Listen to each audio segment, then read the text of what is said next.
ઉભા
દેશના વડાપ્રધાન નરેન્દ્રભાઈ મોદી સાહેબે જ્યારથી સ્વચ્છતાનું અભિયાન ઉપાડ્યું છે ત્યારથી દેશની અંદર સ્વચ્છતા અંગેની એક ખૂબ મોટી જાગૃતતા આવી છે અને એ બધાયના ભાગરૂપે અહીંયા જિલ્લાની અંદર, ગામોની અંદર અને શહેરોની અંદર પણ સ્વચ્છતા ખૂબ મોટા પ્રમાણમાં થાય છે અને સ્વચ્છતા થવાના કારણે ગામો સુંદર દેખાતા થઈ ગયા છે.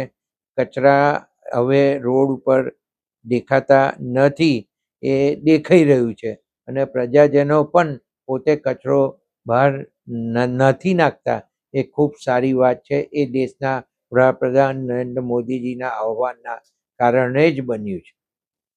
હાલમાં સરકારશ્રી દ્વારા સ્વચ્છતા સર્વેક્ષણ 2025-26નું કરવામાં આવ્યું છે અને આની અંદર લગભગ નડિયાદમાંથી 10,000ની આજુબાજુ સર્વેક્ષણમાં નંબર લેવાના હતા. એમાં આપણે 12,747 જેટલા સર્વેક્ષણની અંદર આપણું જે સર્વેક્ષણ છે એ આખા ગુજરાતની અંદર 9 મહાનગરપાલિકામાં આપણે પહેલા નંબર ઉપર અત્યારે સર્વેક્ષણમાં આવ્યા છે. નડિયાદની અંદર સ્વચ્છતાનું ખૂબ સારી રીતે આયોજન કરી અને જે કામગીરી ડોર ટુ ડોરની કામગીરી છે એ હાલ થઈ રહી છે. હજુ પણ એની અંદર કોઈ પણ જાતની કચાશ હોય તે દૂર કરવાના પ્રયત્નો હંમેશા ચાલુ રહ્યા છે. રાતના પણ ડોર ટુ ડોર ની ગાડીઓ સ્વચ્છતા માટે કચરો ઉઘરાવવા માટે નીકળતી હોય છે અને એમાં જે લારી ગલ્લાવાળા હોય અથવા તો કોઈ દુકાનોવાળા હોય અથવા તો કોઈ હોટલોવાળા હોય તો રાતના પણ એનો કચરો લઈ લેવામાં આવે છે અને ઘરે ઘરે લગભગ બધે જ સર્વેક્ષણની અંદર એવું કહી શકાય કે આપણી ગાડી સ્વચ્છતા અંગેની જે ડોર ટુ ડોર કચરો ઉઘરાવવા માટેની છે એ જાય છે અને લોકો પાસેથી કચરો કલેક્ટ કરે છે. પણ મારે તો હજુય વિનંતી કરવી છે, આપણે તો દેશમાં પણ લગભગ 60ની આજુબાજુના સ્થાને પહોંચીશું, પણ હજુ વિનંતી કરવી છે કે આપણે નડિયાદ એટલું સ્વચ્છ બનાવીએ કે આપણો નંબર સૌથી આગળ આવી જાય. એ પ્રમાણેનું આપણી જનતા આયોજન કરે એવી મારી આ તબક્કે નડિયાદવાસીઓને વિનંતી છે. અને સાથે સાથે નડિયાદના સૌ રહેવાસીઓને હું ખૂબ ખૂબ અભિનંદન આપું છું કે જે રીતે સ્વચ્છતાનું અભિયાન આપણે ઉપાડ્યું હતું અને આપણે જાતે સફાઈ કરવા નીકળતા હતા, એમાંથી જે અવેરનેસ ધીરે ધીરે આવતી ગઈ છે, એ અવેરનેસના કારણે આ સ્વચ્છતાનું અભિયાન છે આપણું સફળ થયું છે. તો હજુ આગળ ખૂબ સારી રીતે સફળતાપૂર્વક આપણે છેક ઉપરના નંબર સુધી પહોંચીએ એવું કરવા પ્રજાજનોને વિનંતી કરું. નડિયાદની અંદર સ્વચ્છતા અભિયાન જ્યારથી શરૂ કરવામાં આવ્યું અને જ્યારે સોલંકીજી કમિશનર તરીકે હતા ત્યારે સ્વચ્છતાનો એક નવો કોન્ટ્રાક્ટ અહીંયા અપાયો અને એની અંદર સૌથી પહેલાં 90 ગાડીથી સ્વચ્છતા માટેની શરૂઆત કરવામાં આવી હતી. આજે લગભગ 150 ઉપરાંત ગાડીઓ નડિયાદ શહેરની સ્વચ્છતા માટે ડોર ટુ ડોર ફરી રહી છે અને ડોર ટુ ડોર કચરો કલેક્ટ કરી રહી છે. અને આ ગાડી ફક્ત સવારે નહીં પણ દિવસ દરમિયાન પણ એ ફરતી હોય છે અને જ્યાં પણ કચરો દેખાય એ કચરો કલેક્ટ કરવાના એના પ્રયત્નો હોય છે. રાત્રિ દરમિયાન જે લારી ગલ્લાવાળા હોય કે હોટલોવાળા હોય કે દુકાનોવાળા હોય એનો કચરો જે બહાર જે નાખતા હોય છે એ આ સ્વચ્છતાની ગાડીઓમાં નખાય અને એ લઈ જાય એવા એ લોકોના ડોર ટુ ડોર ગાડીઓના પ્રયાસો રહ્યા છે. અને તમને પણ એ દેખાતું હશે કે રાતના પણ મ્યુઝિક વાગતું હશે અને સ્વચ્છતા માટેનું કામ થતું હશે. સાથે સાથે એ પણ કહું કે જે મુખ્ય રસ્તાઓ છે એ મુખ્ય રસ્તાઓ ઉપર પણ એના કામદારો દ્વારા જે કચરો થોડો ઘણો પણ બહાર પડ્યો હોય એ ઉપાડવામાં આવે છે અને એ લગભગ મેઇન બધા જ રસ્તાઓ ઉપરથી એ કચરો એ લોકો ઉઠાવતા હોય છે. જોડે એમનો સાવરણો પણ હોય છે અને એનાથી ભેગું કરીને કલેક્ટ પણ કરતા હોય છે અને એ ડોર ટુ ડોર ગાડીમાં નાખતા પણ હોય છે. એટલે આ બધું જ અભિયાન એક સાથે ચાલી રહ્યું છે. અને બીજું, રસ્તાઓ ઉપર જે જગ્યાએ આપણે એના કચરાની ગાડીથી એટલે એના મશીનથી એને રસ્તા સાફ કરવા માટેનું પણ જે આયોજન મેઇન રોડો ઉપર કર્યું છે એ પણ રોજ રાતે વારાફરતી જુદા જુદા રસ્તાઓ ઉપર પાણીનો છંટકાવ કરે અને બ્રશિંગ થાય અને જે કંઈ ડસ્ટ હોય એ ડસ્ટ કલેક્ટ કરવામાં આવે છે. એટલે રસ્તા ઘણા સુંદર બને, સ્વચ્છ રહે એવું એક આયોજન છે એ ખૂબ સારી રીતે ચાલી રહ્યું. આપણા પ્રયત્નો તો એ જ પ્રમાણેના છે અને તમે જુઓ છો કે ડોર ટુ ડોર ગાડી જાય છે જ. હવે કોઈ કમ્પ્લેન રહી નથી કારણ કે એ કોમ્પ્યુટરાઇઝ છે અને એની અંદર દરેક રસ્તા ઉપર ગાડી ગઈ કે નહીં એ તમને ત્યાં ઓફિસની અંદર બેઠા બેઠા કોમ્પ્યુટર ઉપર બધું ખબર પડતી જ હોય છે.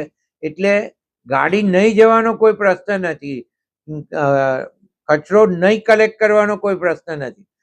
ફક્ત એ છે કે જે લોકો હજુ અવેરનેસમાં કચરો બહાર ફેંકે છે અને અવેરનેસ નથી આવી, એ લોકોએ હજુ અવેરનેસ લાવી અને કચરો બહાર ના ફેંકવો જોઈએ, ઘરમાં રાખવો જોઈએ. અને ગાડી જ્યારે સવારે આવે કે સાંજે આવે ત્યારે એનું ગાયન વાગતું જ હોય છે, તો એ વખતે એ લોકો બહાર નીકળી અને એમાં કચરો આપી દે એવું કરવું જોઈએ. અને ખાસ કરીને બહારથી જે પબ્લિક મેઇન રસ્તા ઉપર જે સવારથી સાંજ સુધીમાં લગભગ 25,000 થી 30,000 લોકોની અવર જવર હોય છે, એમને પણ ગામડાવાળા હોય કે શહેરવાળા હોય જે બહારથી આવતા હોય એમને પણ વિનંતી કે કચરો રોડ ઉપર ના નાખે, ડસ્ટબિનની અંદર નાખે એવું એક આયોજન કરવું જોઈએ. અને આવનારા દિવસોની અંદર હજુ એક અમારું અભિયાન જે બાકી રહ્યું છે, જે કલેક્ટરે પ્રોમિસ આપ્યું હતું કે અમે સ્વચ્છતા માટે આપણે ડસ્ટબિનો આપીશું, તો એ સંયુક્ત પ્રયાસથી પ્રજાજનો અને મ્યુનિસિપાલિટી એ બે જણના સંયુક્ત પ્રયાસથી એ ડોર ટુ ડોર જે વહન કલાક કરવા જાય છે કચરો, એને એ ઘરોને કચરા પેટી આપવા માટે, ડસ્ટબિન આપવા માટેનું પણ આયોજન કરવું છે અને આવનારા દિવસોમાં કરાશે.